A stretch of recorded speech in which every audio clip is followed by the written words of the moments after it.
Thank you. Hello, everybody. Let me share the screen. There's a, you see the slides? Perfect. Yes, we do. Yeah. Okay. Okay, then hello, everybody. So, yeah, my name's Sarah. I'm going to talk to you about Nominatim today. First of all, maybe a little bit about me. So, I've basically been a software developer since I discovered BASIC on the computer of my parents. So it was only natural that I went on to study computer science, majored in operating systems and databases. And actually, operating system is what I've been doing most of my career. So in different companies. Only for a short time, I went back to university because I got bored with big companies and tried being a researcher. Did speech processing there, so something completely different. But in the end, I'm a natural software developer, so I went back there and still doing this. So I'm also a dedicated hiker. And so when I, in 2007, discovered the OpenStreetMap project, which is doing maps, this was the perfect fit for me. So I started first contributing data there, then, yeah, because I collected hiking trails, I had to do a hiking map. So I started developing my own map. And yeah, one day they said, well, our geocoder needs somebody to look after the server. And I thought, well, how hard can it be? So yeah, I started looking after the server. And after looking after the server, I also started looking after the software. And yeah, became basically the maintainer for the software. And yeah, what started as a little hobby became mostly a second full-time job. So that's why last year I decided it's time to look for funding to actually do this in full-time. And that's what I'm doing now. So if you haven't heard of OpenStreetMap yet, then you definitely should check out the project. So the best way to describe it is to say it's the Wikipedia of maps. So basically a collaborative mapping project. So we are collecting map data. So that's the main website. Where you see there's also a lot of data there already. So when I started, it was actually basically empty. So you could do a lot of stuff. And it's nice because you can really start with very small stuff. So you don't need to do the whole thing and learn a lot of stuff, but you can just say, oh, wait, I know there's a new restaurant which isn't in the data. So let's just go there, start editing,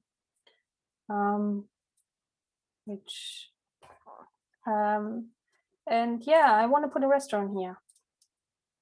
Restaurant, what is it called? Oh, it's the Eckkneipe. And you say this and you're done and you could save it. And that's your first contribution. It's so really easy to do. And actually, so we are about 7 million registered users today.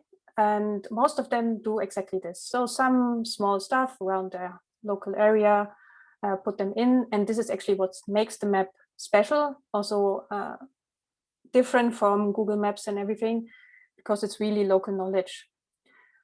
It's grown a lot in the last years. So the database is now 11 terabytes. That translates to 440 million buildings or 70 million kilometers of highways, paths, hiking paths, and stuff like this. And we also, although we are actually a data project in theory, so we're saying we're just collecting the data and everybody else should use it.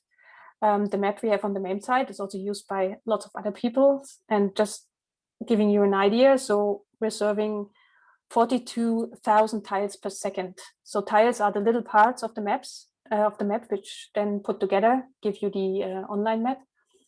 And yeah, we're doing this with a very small team. So this is escalating a little bit. It's also, even if you haven't heard about it, there's a good chance that you have used the data. So many of the outdoor apps you can find now, for example, Komoot, they're basically based on OpenStreetMap data. And also big companies have started discovering this trove of data. So there's our data, you can find it in Apple Maps, in Facebook Maps, and many other more. Of course, as I said, OpenStreetMap itself is just the data, and around this has developed a huge open source software stack. In the beginning, it was out of necessity because our data format is actually very different from what normal geocoder geodata uses. So we had to write our own software.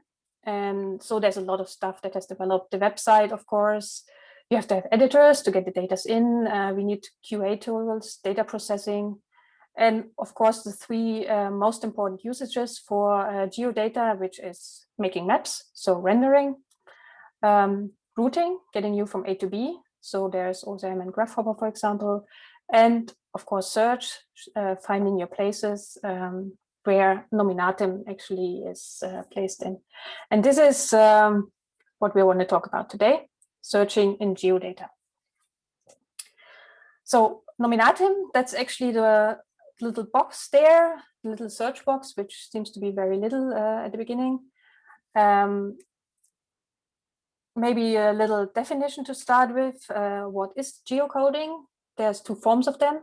One, what we call forward geocoding, is you type in this little search box, for example, subway in New Haven, and then it presents you some results where you might want to go. So this is forward geocoding.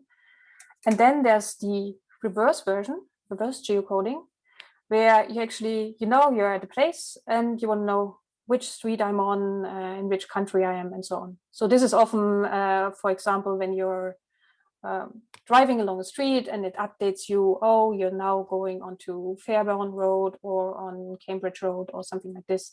That's where you need reverse geocoding. You basically need the same database for both. Reverse geocoding has a little bit its own problems, and we're actually going to focus on forward geocoding today because, well, otherwise I'd have to talk for 3 hours or something. So let's talk about Nominatim itself. So what you see on the website, it runs at the moment, we have 2.5 servers where it runs from. So it's not what you would imagine, some big thing in the cloud with thousands of servers or something, but it's really running on a small server. And this has always been the goal, that you can run it on a simple server. So that means we need throughput about 500 requests per second. And this really has to stay this way. It has to be able to do freeform search. Of course, you don't want to have to type, oh, I searched the street of this name and the city of this name. You just want to type something in there, even something like railway station, Nantes. If you don't know the name, you want to get to the right place. It has to be able to do any language, because OpenStreetMap, of course, can do any languages. So we even want to be able to do mixed language queries. If you say, I want to find the Theresienwiese in Munich, this has to work. And what is important for the OSM servers is it has to be minutely updated with fresh data from OSM. So for OpenStreetMap, you can actually download everything that has happened in the last minute, and it has to be able to integrate this, because normally the mappers, what they do is they type, put some data in, and then they go to the website and they search for it and they want to find it. And if the server doesn't work, generally somebody comes within a couple of hours and says, hey, your server isn't updating anymore. So that's very important. Also, with the time, there's some soft requirements we've had to develop for the software. Of course, I really want to make people install Nominatim themselves. That's possible. And everybody who installs it themselves doesn't come to the server on our website, which means less work for me. So it should be able to, you should be able to install it for something small when you just want to search in a city, for example, also to planet-wide installations. To make this possible, the database should be below 1 terabyte. This is somehow the level where you say, okay, I can afford buying an SSD. It should be installable on just a standard Linux system, even without Docker. So there's nothing wrong with Docker, but I don't like when people, developers use it as an excuse to have their software run only on exactly one version with exactly the libraries they use. So this is something I try to avoid. And also it has to be easily upgradable. So if you have installed a database with this 1 terabyte and it takes 2 days to get it imported, of course you want to go to the new software version without having to re-import your database. And we're actually living this. So what you see, the search on OpenStreetMap.org, that's kind of also my test bed. So whenever I develop something on the website, the code goes directly to the servers on OpenStreetMap, and basically the mappers are my beta testers. So let's have a look how geocoding software works. Actually, The principle is quite easy. So you have some data and you have to get it into a database in a form that's searchable. And searchable means somehow you have the name of the places you want to have. You have to have something like the search terms people use to define which place they're looking for. So generally that's an address, because that's what everybody uses. You would also use this in the search box. So you want to collect the address. Of course, you have to know where the place is, the geometry, and then it's also important to know a little bit about how well known the place is. So if you're looking for Paris, you of course very likely looking for Paris in France, and not the one in somewhere in the US, some small village there. And so this is also something you should know about. So that's basically the backend. And then, yeah, you need a simple front end. We have a web server with a REST API. The query comes in. We have to analyze it so that it matches the format in our database, as the database for results, make them pretty, which basically means formatting them to JSON or XML, and return them. So far so easy. The juicy parts are actually two things which we want to talk about. The first one is taking OpenStreetMap data and actually getting them into the database. And the other one is the query analysis. So looking into what was typed into the search box and getting it into the right format. Let's start with the import. So first of all, we have this planet data. We also have the updates I quickly talked about. And we have to load them into a database. Nominatim uses PostgreSQL, which has been scaling very nicely over the years, even though the data has grown a lot. And the nice thing is there's already an application which can do this, which can load the data, which is called OSM to PGSQL. It was originally developed to get the data into the database for rendering, so for making maps. But, well, why not just reuse the stuff? It can already do the important stuff. It can handle imports. It can handle updates for us. And what is important, it can process geometries. This is a rather tricky part with OSM data. Again, something I could do an entire talk about. So this all it can do. The thing is, there's no address information. When you look in the OSM data, generally there's nothing in there except if you really have house numbers, then you sometimes find stuff like, which is written here, like address street. Okay, this is obviously the address through the Chevalier, and it's in city of Brussels. But most of the data doesn't have this address information, which is so important to actually do the geocoding. So we have to extract this from the OSM data itself. I mean, the data is there. Of course, we have Paris mapped, we have France mapped, but the thing is, we have to connect them. And that we can do with operations within Postgres. So there's this extension called PostGIS, which can do geometric operations. So, and the little trick we do here is we say, okay, OSM to PGSQL puts all the data it has from OSM into our first table, which happens to be called place X, but that's just a detail. And that's about, at the moment, about 250 million entries in this table. And then we add another column, which is a status column where we say, for everyone, oh, this thing still needs an address. And then when OSM to PGL is done, we start computing these address terms. And that means basically for every place we have, we look around, say, okay, which other data in OpenStreetMap might be relevant for an address, collect this, and then do a simple cross table. So we say for every place Catalonia, this is obviously in Barcelona, and we also remember, oh, that's probably a city. And the same, yeah, it's Spain, it's a country. So we have this huge second table, which gives us all the address information we need. Of course, this is simplified here. This is mostly doing this with numbers, not with names, just to make it faster. But just to give you the principle, that's nice this way. So the problem here is that geometric operations on a table with 250 million entries is not the fastest thing to do. So we have to actually optimize this a little bit. So there's another set of tables we do. And this is, instead of looking to the entire table, we look or we copy out all the places where we say, yeah, this is one that is interesting for address information. So cities are interesting, streets are interesting, but your bus stop definitely isn't. And this is put all in an extra tables.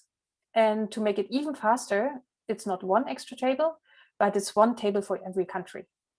So we have a lot of tables which only contain the places with the which are interesting for address information and their geometry. And now we can do the actual lookup here a little bit faster and create this place address lines, this address table in a decent time. And now that we have the place information and we have the address information, there actually can a table be created which looks very much like the one which I showed in the beginning, which has the name, which we get from the original places, which has address terms, which we get by looking up our address line table and the place table, and of course the weight we also have to have. So this is in very simple terms how the import works. Of course, there's a lot of other additional information, especially finding out what type of address this actually is. This can be very tricky, but the principle is like this. So if you're interested what other information we have, so Nominatim actually has a little UI. It's mostly for debugging, so it's not for everyday use, but you can actually do some searches here and you get the results back and can click on the details link. And then you get the details about the place with all the information that Nominatim has collected about it. So you see here the names, and you already see, oh, there's a lot of names in very different languages. Keep this in mind. We'll talk about this in a second. And a couple of other things we collect. So you see we collect what kind of address this thing would make up. And then you can also see down here the address information we have collected about the place. So, and now I've already showed you that Paris has a lot of names, and this is also one of the difficulties in working with OSM data. So they have translation in all languages, and we don't really know always what languages may be. There's also other things like a reference tag or something, which we also want to make searchable. And in theory, we should especially handle each language special, but at the moment, to keep it simple, and also it was simpler in times when Nominatim was first written, we just ignore the problem. We just say, okay, we handle all languages in the same way and pretend that all these different languages are just synonyms for the place, basically. Okay, but keep this in mind. So an address is not the simple one-liner we have seen before, but it's actually, yeah, basically a net of different terms. So how does the finding work?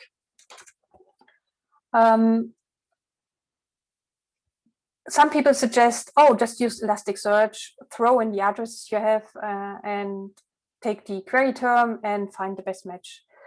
That works in theory, and there are geocoders which do this, but in practice, it's not as easy. So the first part we've already seen, so we don't have a linear text there, and we don't have especially a text in one language. And generally these search engines, they prefer to know about the language. Also, it's all place names, and they have special spelling, they have special grammar rules, they have special ways how they are actually pronounced. So again, the normal rules for how languages are treated don't work very well. Also, the term frequencies are different. So generally, if you have a search, you say, okay, if a term is very often found in my database, then it's probably not so important. And or if it's found very often in a single document, then this document is probably more relevant.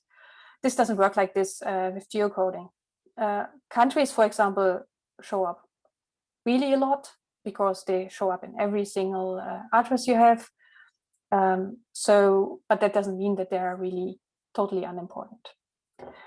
And also queries have a special grammar, which to make results really good, you have to take into account. Just to give you a couple of examples, of course, the name has to show up. So if you're searching for Madrid in Spain, you don't want to have the Puerta del Sol in Madrid, Spain, even though your search is completely contained in the address. If you have a house number, then you have to have the reference point. So in general, the street, sometimes it's also the name. But if you have something like Munich, which has streets, then 12 Munich definitely doesn't refer to a house number. It refers to some, I don't know, maybe a nightclub, which is called number 12, who knows?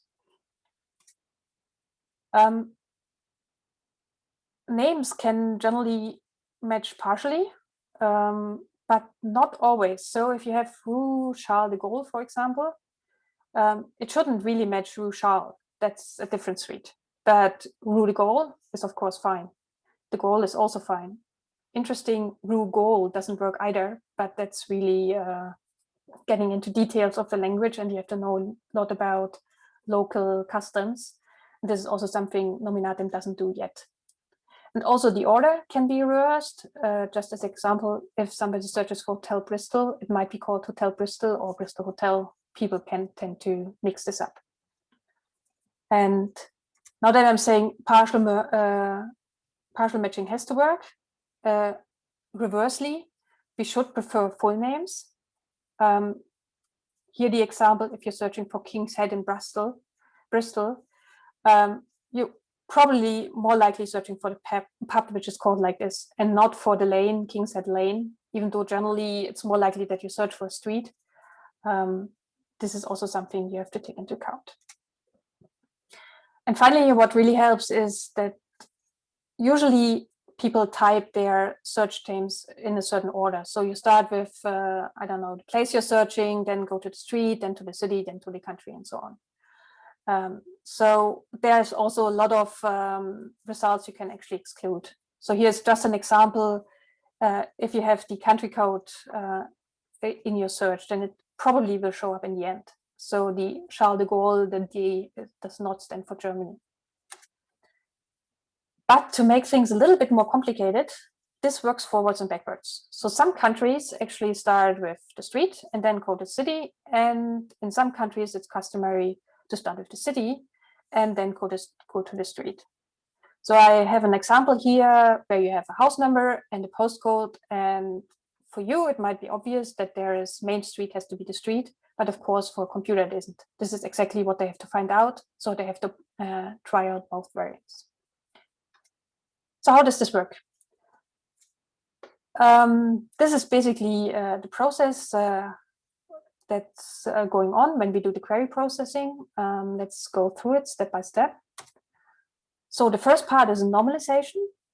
And normalization means throw everything away which you think is not relevant to distinguish two results. This is something you do in both in your database when you import the names and in your query when you get the query in. And then you basically can say, I throw this out, and then I can do a simple compare between the things that actually interest me. So the most common parts to throw out is casing. We move it to lowercase, something like diacritics in the German U. And what Nominatim also does is translate everything into ASCII, which was supposed to be Chinese, but isn't. So we're basically doing all the search in ASCII, so if somebody uses a transliterated version, this works as well. What Nominatim also does, which is not so usual in search, is that at this step, it shortens abbreviations. So this is something that's very frequent in geocoding. Something like street or rue is often shortened. And this is simply done in the normalization process. We just, if we find a street, we shorten it, and then we're done with it and do the comparison over this. This has some advantages. Unfortunately, it also loses information, which is sometimes a problem. And the final part, what we're doing is compound splitting. It's so some languages like German like to do this, just putting every word together or not. You can basically do both. So you split them that you find also both versions. This actually is done in the database for the very simple reason, as I said, you have to do this in the query part and in the where you do the import. And we're doing most of the import directly in the database using procedural SQL. So the advantage here is we can just reuse the code. It has its disadvantages to do it there. Of course, it's a little bit slower, but it was something that worked very well in the beginning to just have something that works. So once we have the normalized query, we split the whole thing into terms. That means the first thing you do is if people add a comma, you think, okay, this is really a hard word boundary. So there can't be a full name which goes over a comma. So we split this first, and then what is over, what remains, we split in all variants which there is. And this gives us a lot of tokens. And these tokens, we go to the database and say, okay, here are a number of tokens, which one are actually available in the database. So there's a huge table with all the terms which we actually have together with some additional information. So for example, is it a full word or is it only a partial word from some name? Is it a house number, a postcode, and so on. So now we have some more information about what this token actually is. Something else we do here is actually convert the token into an integer, which is again for performance reasons, because that means once this is done, we can do all comparison with integer, which is a lot faster. But the main thing here is that we now know two things. We know which things actually exist. So for example, in our here, we say Etzel Street 32. This is something we don't even have in the database. So we don't need to look after this. So some variants are already out. And the variants that remain, we can now actually look at them and do what I told about the grammar before, do exactly this. So start thinking about which parts are the name, which parts belong to the address, what could be a house number, what isn't. And this gives you a lot of variants, what this query might mean. So here are some examples. You can maybe look at them a little bit later. So you see there is, well, 32 might be part of the address. It might be the house number. And the example here isn't actually not ordered yet. What we generally do is then order them by likelihood. So in our case, probably the one with the house number 32 would go at the very top because that's the most likely interpretation of the whole thing. And when we have this ordered, we start one after the other, simply do a SQL query to the database. We have it now in a format where it fits very well. So we query this and hopefully get some results back. And once we have the results, there's another round of re-ranking because this is only candidates. And now we have to have a look which ones are the best fit to our original queries. So some things that are done there is, I've already talked about the importance or about the weighing, which we look at again and try to find a better match. We look again, okay, I said we did the normalization part there. So we take this away again and see, try a matching against the names we got back and the query we get back and the query we have and see which one actually fits best there. There might be some other parameters in the query. For example, you were looking at a certain part of the map. This is also something that can be taken into account. Or what is also very important, for example, somebody looks for 122nd Main Street. Of course, there's a lot of those in the world. And then what you want to do is say, okay, the one in New York is more likely than the one in this little town in Colorado. And this is also something we do. So looking at the address parts again and looking at the weight there and then re-ranking. And this is this part, and then this goes back to the user after it has been formatted in XML and JSON. So yeah, this is basically how the query analysis works. So if you're interested in what it is implemented, there's not a lot of frameworks there because really as I said, the general principle, it's just a little web server, a little bit of database. So there's not a huge framework we need. The whole thing is, the query side is implemented in PHP. Actually, everything was originally implemented in PHP. We're changing this a little bit now. And it's doing part of it in procedural SQL. I already mentioned this. This is the part when it goes to the database to ask for things. On the other side, the import side, this is now all ported to Python. But the heavy lifting, which is really processing the address, which I explained at the moment, this is all done in procedural SQL. The disadvantage of this is that there are not many people who speak this, but as we're doing a lot of geometry operations on the database, it's really makes it faster to do it directly in the database. So it's not too much code actually. So it's about 5,000 lines of code for each. I think 5,000 lines of code of PHP, SQL, and Python. Generally, you have to add another factor of 2 for tests. So most of the tests we have at the moment is integration tests. So really checking on the API side. But for the Python side now, we have really unit tests as well. And there, so you have 2,000 lines of Python with 4,000 lines of tests, basically, if you want to do this right. Yeah, that's the little introduction here. Few words, what is next? So I've already said we're moving slowly from PHP to Python. For one thing, there are more developers which speak Python, and the other, there's more libraries we can use, and also the server might become stateful. So we're moving out a few things of the database and make things easier to maintain and understand. Also, I've talked a little bit about multilingual handling. This is something I'm working on at the moment, making this better. This also means the abbreviation stuff and how OSM objects are processed.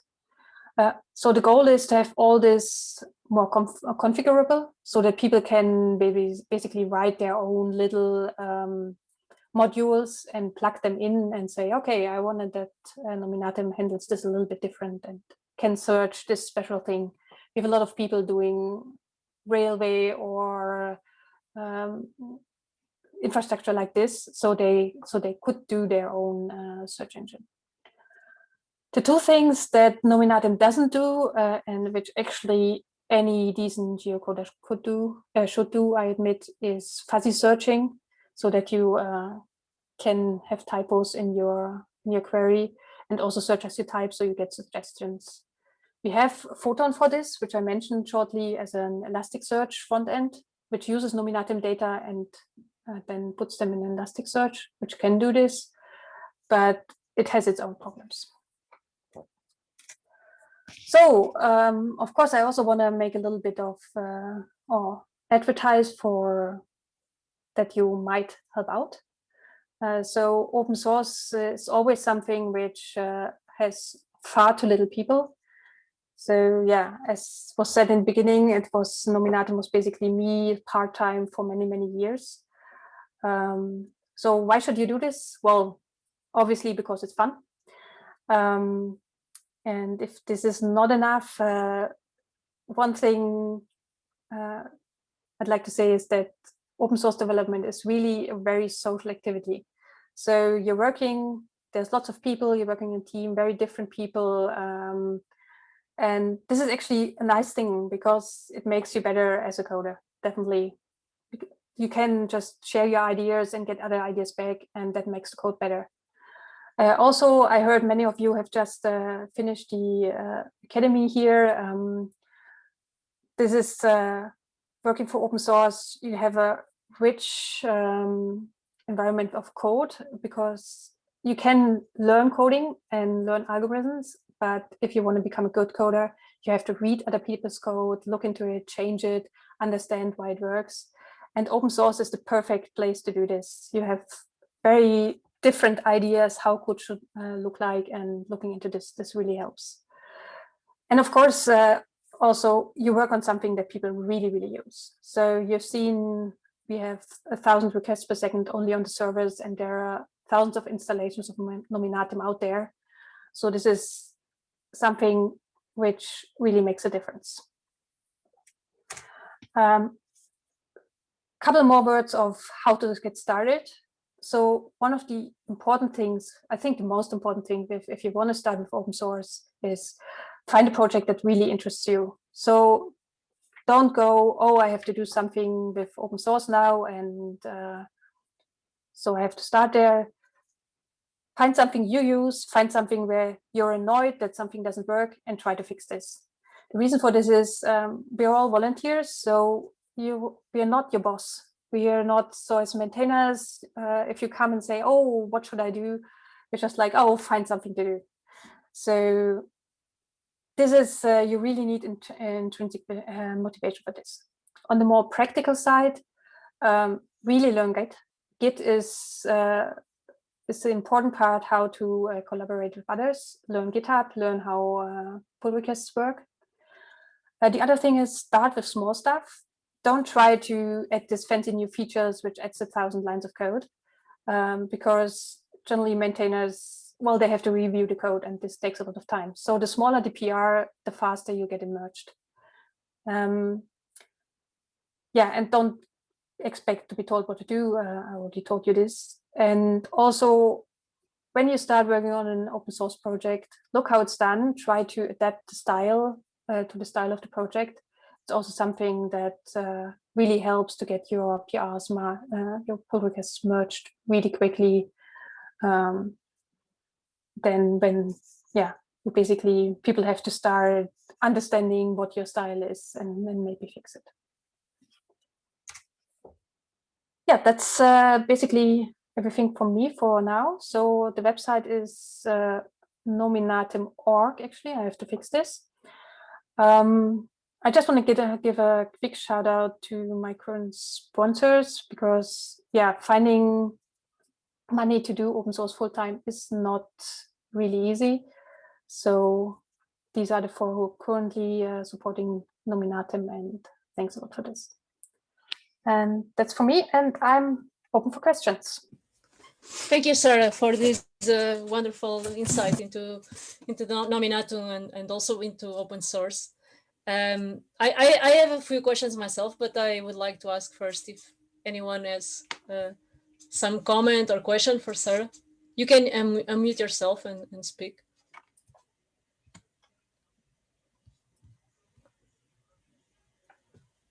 Okay, so maybe I start. If you want, you can also use the chat box to ask questions. So I was very impressed with this method that you told me, that you create a table with the interesting places as a form of indexing, to narrow down the searching area. I was wondering, how do you create this table? I mean, do you go around in a country and manually say this place is interesting, this place is interesting? No, we don't. Actually, this is the only data Nominatim where Nominatim uses an external data source. And in this case, we're using Wikipedia. So the OSM data, people have mapped links to Wikipedia articles. And so what we have done is simply do a classic page ranking of all Wikipedia articles and use this to find out the importance of a place. And this is really nice, because generally when people complain and say, oh, my search result doesn't show up in the first place, what I tell them, add a Wikipedia tag to your place and everything just fixes itself. So yeah, this is a really nice trick to use. Very smart, and rely on another project as well. Okay, my other question is, you said it's quite straightforward to install Nominatum. So if I want to install it, for instance, in my server, I can do it. How large is the OSM database if I want to have the entire world? Is this something manageable? It depends. It doesn't, so not on your laptop, that is for sure. But nowadays on a normal server you can get, for example, at Amazon or Hetzner or something that's doable. So what you need for the planet is about 1 terabyte of SSDs. Okay. And yeah, you should have like a stronger CPU, but yeah. Okay, it's still doable. I mean, some It's, desktop computers can also have this. Exactly. Yeah. So I've for years I've really had just a desktop computer here, which I did all my development on, also doing the Planet imports, and gradually optimizing the software. So it was 2 days to import when I started. It's still 2 days, despite the fact that the database is now twice. It's growing, right? It's yeah. growing. Yeah. Exactly. Yeah. So yeah, I looked it up. So the last talk I had, I said we have 100,000, 100 million objects. Now it's 200 million. So it's growing fast. Yeah. But also means we're getting a more accurate map of the world. Yes. So the interesting thing complete. Is, more complete. Yeah, and especially so it's been complete in Europe quite quickly. But now we're really seeing things develop also in Africa and in Asia and so on, which I really, really like. It's a new challenge because that means, of course, for me, more languages, more different. So every country addresses are a little bit different in every country. So I'd actually have to look in how does it work in this country, in that country, and how do people have mapped the data there. But it's nice to see that it really takes off like this. Yeah, I mean, I remember in the beginning, I read that Germany was one of the places that went faster. But are there any parts of the world that you remember now that you say, okay, this part is actually not very complete. We should have more people there. Any continents or countries that are not really represented? It is so. I think Africa is still largely underrepresented. So we have a lot of humanitarian mapping there, which is a little bit of a problem because, as I said in the beginning, the real strength of OSM is that local people just put in the stuff which is important to them. And this is what's not happening in Africa at the moment. So it's more mapping the large stuff, mapping the streets and so on, which is important as well, but doesn't give us yet this detailed information. I can't, probably in most of Africa, can't search for a cafe or a restaurant or something like this. So this is, yeah, definitely the part where I'd like to see more local mappers, really. We hope to see in the forthcoming years, we hope to see more people involved in the project. I think so, yeah. It's happening. It's slowly, and it was also for Europe to begin with slow, and you see the same thing happening now in Africa, and that's really nice. Excellent. Any questions? Anyone wants to make a comment or use the opportunity?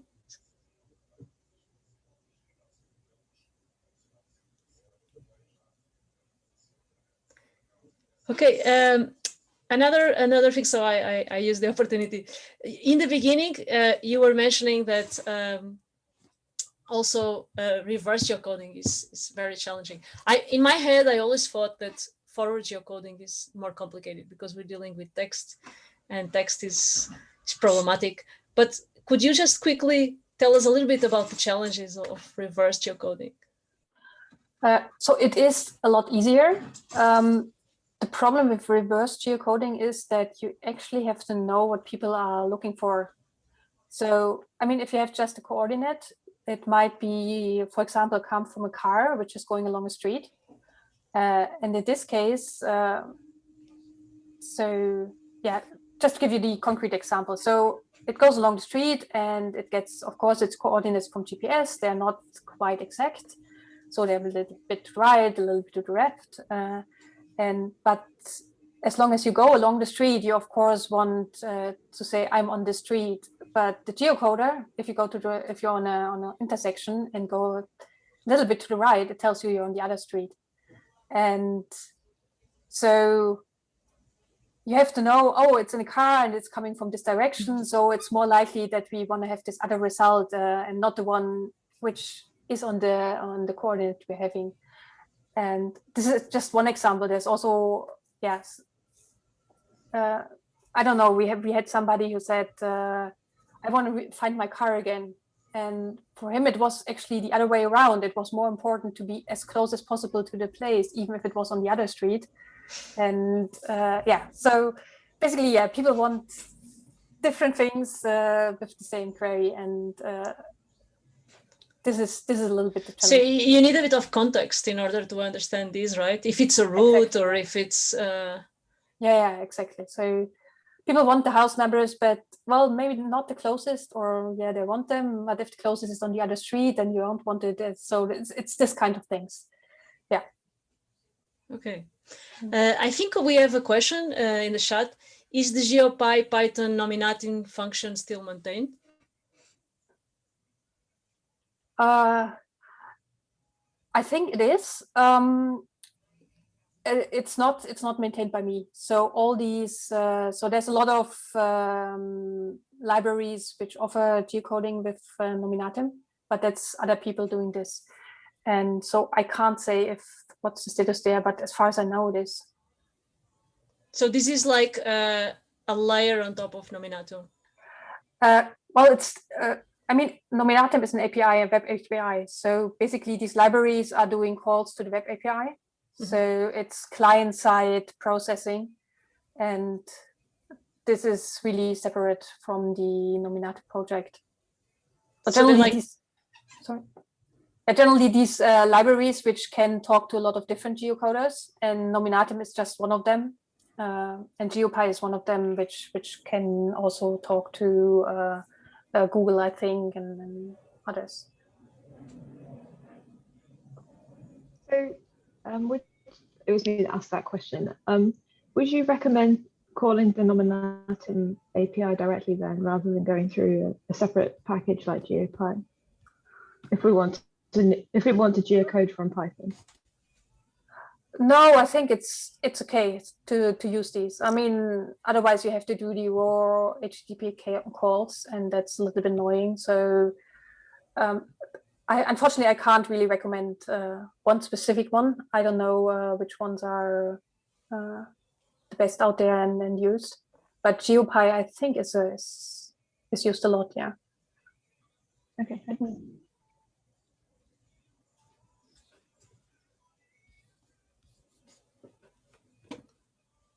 Okay. Any more questions or comments? So there was another question. I think it went directly to me. Okay. So which was asking, how do I get acquainted with SQL and Python? What should I do? That's yeah, I don't know. Start with small projects, I'd say. So SQL, I don't even know if you. Oh, that's actually a hard question. So with Python, I think there's a lot of stuff out there. Actually, start working with what is called Jupyter, which is like a web GUI where you can play with Python, which is really nice. And I think GeoPy was mentioned. This is a nice place to start and just try out various geo functions, and yeah, get acquainted with the language, and then take it from there, basically. I hope that helps a bit. Let me just add, if you are interested in a bootcamp, that CodeOp is a bootcamp in data analytics. It's all in using Jupyter notebooks, and there's a lot of SQL there. So oh, perfect, yeah. If you want, yeah, if you are interested in data analytics and so on. Yeah, I actually started using Jupyter also for my SQL experiments, because it's really nice. You can just write your query and then execute it again, change it a little bit, execute it again. That works quite nicely. Yeah. Yeah, I saw in your stack that you also use the PsychoPG library, right? Yes, that's at the moment. What I'd actually use, if you're in Python and do a lot, is SQL Alchemy. Yeah, which is an ORM. It's an ORM, yeah. It's an ORM, but you can also use it just for creating queries in a programmatic way. So I use this in another project. I use this a lot. Basically not using the ORM stuff, but just using the trail stuff, that you don't have to write your SQL in raw text anymore. That's definitely something I can recommend. And yeah, especially you can switch database and exactly, yeah. abstract you from. So you are using quite a lot of Python as well these days. I use mostly Python, yeah, for my other projects. So yeah, I've for the work I've done a lot of C++, which is of course nice when you want to have it fast. But anything that goes with processing text is really a pain with C++. So that's where I actually prefer the interpreted languages. And yeah, Python is, I really like that you can do a lot out of the box. And then when you can't, you can have a lot of libraries as well, which are well maintained. This is the go-to part for me these days. And yeah, PHP is basically what I inherited. So it wasn't my choice, but it's really hard to switch language in a project that's existing if you don't want to break it completely or just stop doing anything for a year. So that's why basically it's still there. I would say Python also the learning curve, it's less steep than C++. Oh yeah, definitely. Oh, C++ I think is one of the hardest. It's I mean, really, even experts, I know people have for years who have basically sleep with the standard under their pillow, are still surprised with some things. That's amazing. Yeah. Memory management and all these things, right? Yeah. But if you do it right, you can do stuff really fast. Yeah. So as I said, the OSM to PGSQL, it's written in C++, and there I think you can't do it that fast without going. So doing the same thing in Python, it wouldn't work. It's just not fast enough. Okay, so if there are no more questions, I would like to tell you that if you are interested to hear more about Sarah, there is a very nice podcast interview from GeoMob. And if you don't mind, I'll leave the link here because I really like it. And so you can hear a little bit more detail about their projects. And I hope you are encouraged to work more with geocoding and to participate in open source projects. Who know, maybe we'll have a few contributors after this talk. So thank you very much.